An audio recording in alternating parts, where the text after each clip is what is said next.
Yeah, well, there's a number of interesting parallels. That's really that was the subject of my the whole subject of my book really was exploring that relationship. I was so surprised that no one had done it before. I mean, it seemed like such an obvious kind of connection to me, but I think there was a taboo for years around psychedelics that, it's kind of lifting right now. It's barely controversial these days.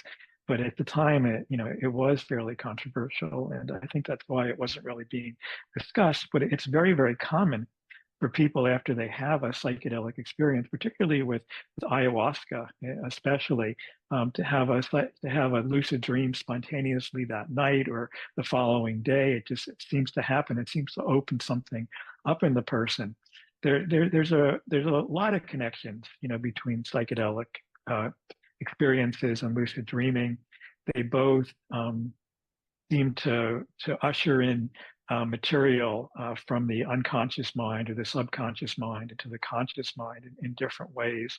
When you're having a psychedelic experience on mushrooms, for example, and you close your eyes, you'll see, a rush of imagery often, what they call closed eye visuals or visions. And these visions, if you really pay attention, are not chaotic. It's not just a random assortment of visions. There's usually symbolic significance to them, very similarly how there is to the symbolic significance in your dreams as well. Also, when you're in a lucid dream and you look around at the world, it's often shimmering and alive, and there's kind of an electrical presence to everything, which is very similar to how the waking world looks when you're having a psychedelic experience. Many people consider a psychedelic experience to be almost like a waking dream in a sense. So there's even brain correlations, when they do it, brain imagery studies where the brain states are very similar between psilocybin experiences and ayahuasca experience and dream experiences. So there's a lot of correlation. Also, when I first interviewed the late ethnobotanist Terrence McKenna, he talked to me about how when he was in a dream, when he would smoke DMT in the dream, a powerful psychedelic, and he had a full-blown DMT experience inside the dream. And I've tried this since. I've done psychedelics in the dream, and you can have a full-blown psychedelic experience inside of a lucid dream. So you don't need the drug. It's like your brain knows how to do these things already. The potential is already there. So there's many other synchronistic and sensory similarities between lucid dreaming and the psychedelic experience that I explore in my book.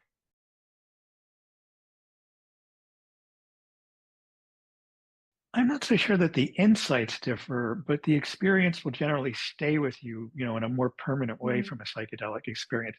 It's much easier to remember, and you can also write them down while it's happening. So you don't have to trust your memory and try to hold on to the whole experience that you're having when you're lucid. Even in my best lucid dreams, I feel like I forget, a really good percentage of what's happening. I'll look at a whole series of art images. I've looked at art books inside of lucid dreams, and I try to recall the images that I'm looking at, so hard. And I wake up and I just remember this tiny percentage of them. So my recall isn't quite as good. That's one thing. But the major similarity, though, that I was realizing as you were saying that was that in a lucid dream, what you can do, and this took me years to realize this. I first read this in one of Robert Wagner's books. But what you can do is sort of, put aside flying and all the adventure and talking to the dream characters and all those kind of things, and just ignore all that and just look up at the sky and just ask questions to the dream itself, to speak to the dreaming mind. And there's an intelligence that's orchestrating the dream that is very similar to the intelligence that you dialogue with during an ayahuasca experience. It knows you better than you know yourself, and it can give you just enormous insight into your life and into your past and into your future and so much about you. And I think that's the greatest similarity, because that's what people often report during an ayahuasca experience, is that there's a spirit within the ayahuasca. There's an intelligence that communicates with you, and it's very, very similar to the intelligence that you can communicate with in a lucid dream.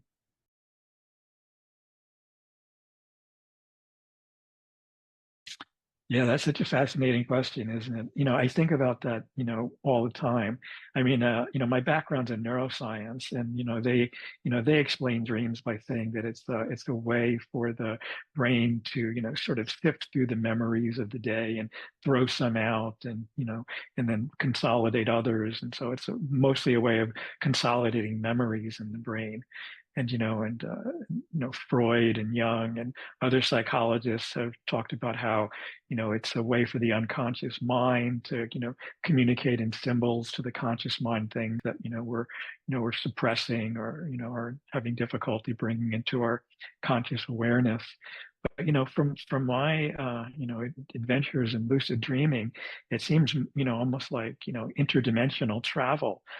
Certainly also with share, I've had shared dreams with people, and also with my ex-partner, we actually had a shared lucid dream, which really leads me to believe that there's a genuine, space that you can travel to during these experiences out of your body and, into these other realms. And, it's really hard to know what's real and what's not, and how to judge these things. But I think the scientific research that's going on now into lucid dreaming, the ability that people are now being able to have shared communication experiences within lucid dreams through technology, not just in the way that me and my partner did. So these things will be available to more people.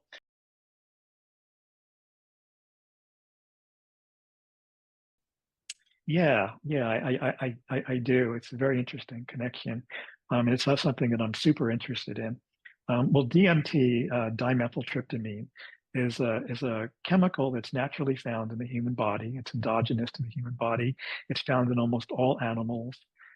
It's found in almost every plant. It's pretty much ubiquitous throughout nature. It's like everywhere in nature. And no biochemist can tell you why it's there. They don't know what function it serves in the human body or any animal's body for that matter. It's completely mysterious. And yet at the same time, if it's used as a drug, if people smoke it or use it, ingest it in some way, it's one of the components in ayahuasca that we mentioned earlier.